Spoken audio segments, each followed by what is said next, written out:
자, 여러분 안녕하십니까? 오늘 이제 강의를 시작하는데요. 오늘은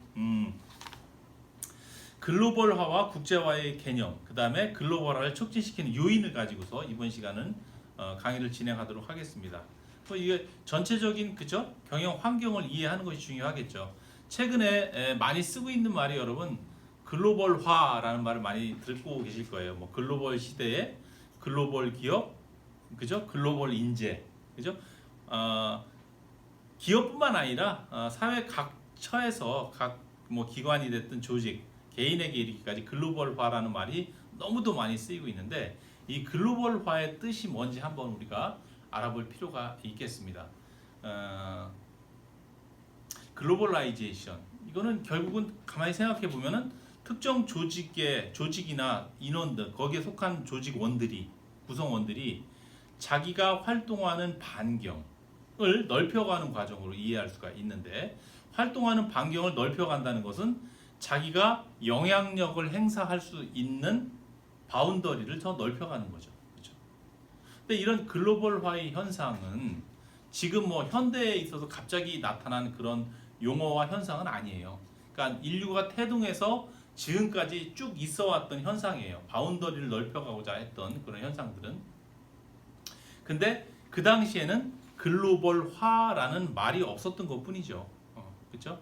예를 들어서 우리가 인류가 처음 태동했을 때, 그죠? 선사시대 어땠을까요, 여러분? 그쪽은 사람들의 그룹이라는 게 시족사회였죠, 시족사회. 서로 같은 혈연 공동체를 맺고 시족사회를 불악을 이루면서 살아가고 있었을 거예요. 근데 그게 이제 시간이 지나면 어떻게 될까요, 여러분? 그러한 시족사회 한 부족들이 서로 이렇게 어떤 이해관계라든지 자기의 어떤 영역을 넓혀가는 과정, 영향력을 더 행사하고 싶어 하는 그런 어떤 성격들이 작용을 해서 전쟁을 하거나 이렇게 되죠. 그러면은 그 결과로서 승리하는 부족이 있고 패배하는 부족이 이렇게 나누게 되죠. 그러면 승리한 부족이 패배한 부족을 복속시키게 되죠. 그러면은 그 부족의 범주가 어떻게 돼요? 더 넓어지는 거죠. 규모도 커지고 영향력을 행사하는 범주도 커지고 이렇게 되는 거죠. 그런 현상들이 반복되면서 고대 국가가 탄생하게 돼요, 여러분. 그럼 그 고대 국가들은 또 어때요, 여러분? 우리가 TV에서 나오는 대하 드라마나 이런 TV 프로그램 역사물들로 보면 고대 국가를 배경으로 하는 그런 드라마가 많이 나오죠. 거기 보면 항상 등장하는 게 국가와 국가 간의 갈등과 마찰. 너네의 힘이 세냐 우리가 세냐 우리가 너네들을 복속시키고자 전쟁을 일으키거나 그런 장면이 대부분이에요.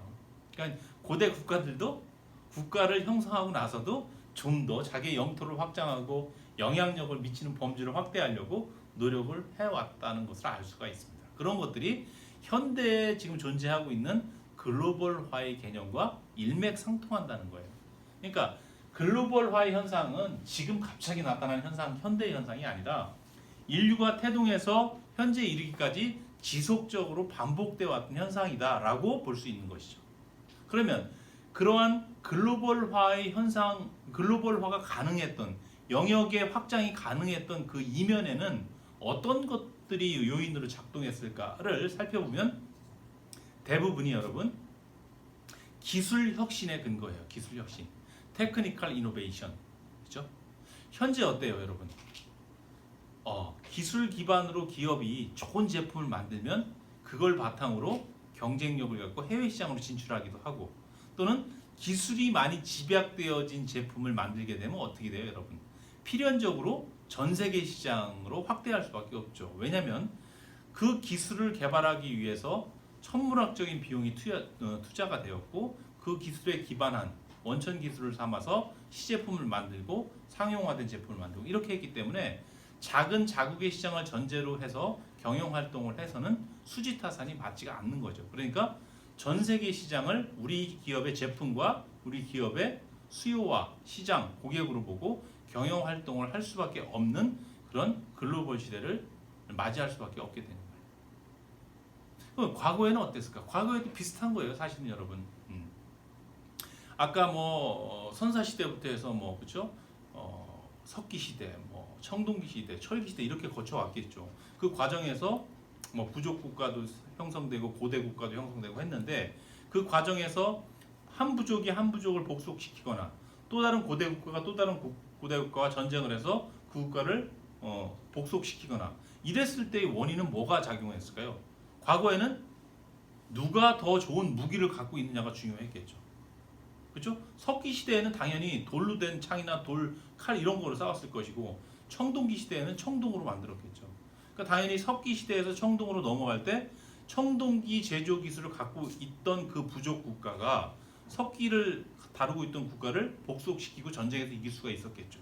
그 당시를 치면 무기로서 청동 재질을 사용하고 그거로 제품을 만들어서 사용할 수 있었던 테크니까 그 나름대로의 기술 혁신력을 가지고 있었던 그 국가가 그렇죠 확장할 수 있는 글로벌화할 수 있는 그런 역량을 갖게 되고 그렇게 되었던 거죠.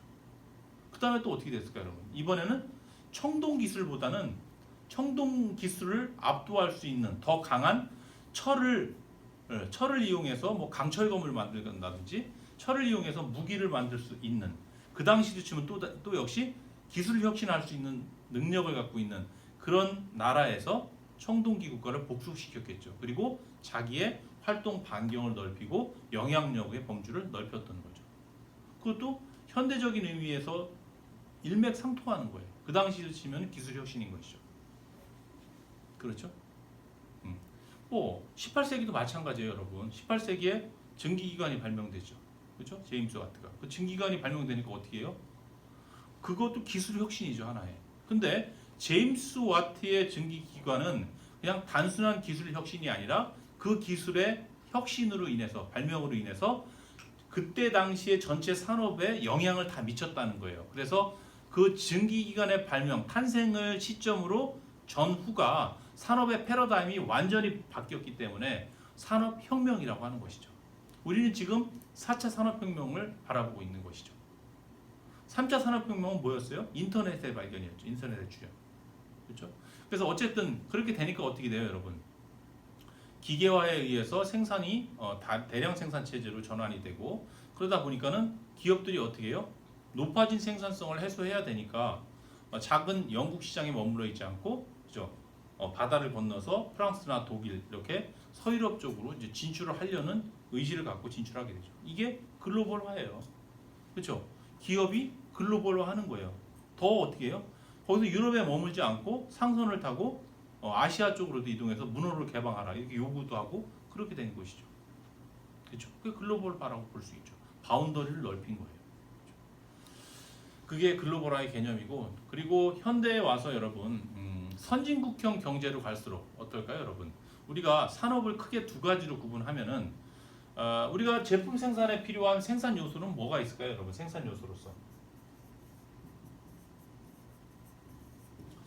뭐 있죠? 첫 번째 자본, 그죠? 자본이 있어야 돼요. K, 그죠? 그 다음에 또 생산을 위해서 필요한 거 뭐 있어요? 생산 요소가 노동, 그죠? 이 두 가지가 기본적인 생산 요소죠. 그러니까 재화를 생산하기 위해서는 이 두 가지가 투입되어야지만이 기업이 생산하는 가치인 제품과 서비스가 돼서 나오는 거예요. 그렇죠? 그래서 어떤 특정 제품이 생산되었을 때 그 제품의 가치를 구성하고 있는, 그러니까 원가를 구성하고 있는 항목을 보니까, 그렇죠? 자본이 많이 투입된 게 있고 노동력이 많이 투입된 게 있다는 거예요. 그러니까 노동이 많이 투입된 제품은 뭐예요, 여러분? 노동 집약적 재화, 노동 집약적 산업의 제품이라고 할 수가 있는 것이고, 자본이 많이 투입된 제품은 자본 집약적 제품 이렇게 얘기할 수 있는 것이죠. 자본이 많이 집약되어 있는 건 대부분 기술도 많이 집약이 돼 있어요. 자본이 기술 개발에 들어가기 때문에. 그래서 자본 및 기술 집약적인 산업, 노동 집약적인 산업 이렇게 산업을 구분할 수가 있는데 선진국형 경제로 갈수록 이런 자본 및 기술 집약적인 산업이 발달하게 돼 있어요. 그렇죠? 그러면 자본 및 기술 집약적인 산업은 돈이 많이 들어가니까 작은 자기 이 국내 시장만을 전제로 해서 제품 개발, 생산, 마케팅 이런 일련의 경영 활동을 할 수가 없겠죠. 전 세계 시장을 모두 내 제품과 기업의 시장과 고객으로 보고 그렇게 전제하고 경영 활동을 해야지만이 그죠? 수지타산이 맞겠죠. 그럼 글로벌화 할 수밖에 없는 거예요.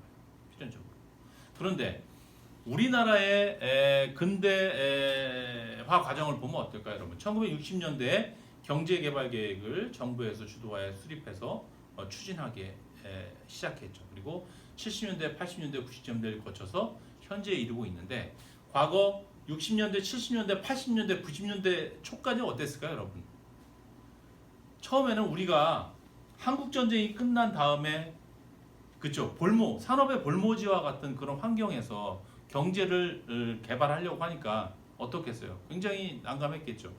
그러면 경제가 발전하려면 산업이 태동을 해야 되는데 산업이 태동하려면 뭔가가 생산해야 돼서 생산 요소들이 풍부해야 될 터인데 우리는 그때 어땠을까요? 기술력이 있었을까요? 전혀 없었죠. 국민들의 교육 수준 어때요? 굉장히 저열했죠. 그 다음에 나라에 돈이 많았나요? 그렇지도 못했죠. 그러니까 오로지 가진 건 뭐예요, 여러분? 노동력. 노동력이 풍부했어요, 노동력. 값싼 노동력이 값싸고 성실한 양질의 노동력이 풍부했어요. 그러니까 우리나라 같은 경우는 산업화 초기에 가지고 있는 노동력을 활용할 수 있는 산업에 특화되어서 산업을 발전시킬 수밖에 없었겠죠. 그래서 다분히 노동집약적인 산업이 발전하게 됩니다. 그렇죠? 지금도 후진국이나 개발도상국의 형태를 보면 우리와 비슷한 형태를 같이 밟아와요. 그렇죠? 노동집약적인 산업에서 이렇게 경제를 재건하고 산업을 발전시키죠. 그러니까 우리가 노동집약적인 산업에서 이제 뭐 섬유공업이나 봉제산업 이렇게 제품의 생산 활동에 노동자의 임금이 많이 들어가는 그런 쪽에서 특화가 돼서 경제 성장을 견인을 하기 시작하죠. 그리고 이게 어느 정도 지나니까 어떻게 돼요? 반복적인 생산을 하고 또 그 과정에서 노하우도 생기고 숙달하고 관리 개선을 통해서 생산성이 점점 높아지고 품질도 점점 더 높아지는 그런 현상을 가져오게 되죠. 그러면서 일정 수준이 지나니까 생산성이 더욱 높아져서 이제는 한국이라는 우리 자국 시장 내에서 필요로 하는 수요를 모두 충당하고도 충분히 남을 만큼의 생산성을 보유하게 됩니다. 이 노동집약적인 산업에서. 그러니까 그 다음부터는 어떻게 해야 될까요, 여러분? 높아진 생산성을 그렇죠? 그 수요가 있는 다른 수요를 찾아서 어딘가에 가야 되는 거죠. 다시 말해서 영역을 좀 넓히고자 하는 필요성을 느끼게 되는 거예요. 그러면서 수출을 장려하게 되죠. 수출을 장려하게 되고 스틸 드라이브 정책을 시행을 하게 되는데 어떤 문제가 발생했을까요? 우리 기업들이 노동집약적인 산업 영역에서 열심히 성실하게 굉장히 부지런하게 생산 활동을 해서 생산성은 많이 높아지고 품질도 높아졌는데 막상 새로운 수요를 찾아 새로운 시장으로 진출하려고 보니까 어떻게 해야 되는지를 모르는 거예요. 경험이 없으니까. 만들기는 이제 열심히 잘 만들었는데 새로운 시장으로 좀 가려고 하는데 그쪽에 지식도 없고 전문성도 없는 거예요. 해외 시장 조사 능력도 없고. 그러니까 수출을 해야 되는데 방법이 없는 거죠. 그래서 정부에서 어떻게 해요? 그러면 우리 노동집약적인 산업의 우리 기업들은 지금처럼 열심히 제조하는 데 치중하게 하고 여기서 열심히 잘 만든 이 제품을 우리가 전문적으로 해외 시장 진출에 전문적으로 특화된 그런 기업을 만들어서 우리의 제조업을 지원하자 이렇게 되죠. 그래서 생겨난 것이 여러분 종합무역 상사입니다. 삼성물산, 대우인터내셔널, 현대종합상사, LG종합상사 이런 상사 기업들이 바로 그때 생겨난 거예요. 그러니까 상사들의 존재의 이유는 뭐예요? 비즈니스는 뭐예요? 그렇죠? 시장 조사와 무역 대리, 그죠? 그런 것들이죠. 그래서 그 당시에는 제조업체가 물건을 만들고 상사한테 넘겨주면 상사가 그 제품에 대한 수요와 이런 있는 나라를 잘 조사해서 거기에 적당한 가격으로 이렇게 판매하는 중간 브로커 역할을 해왔던 겁니다. 그렇죠?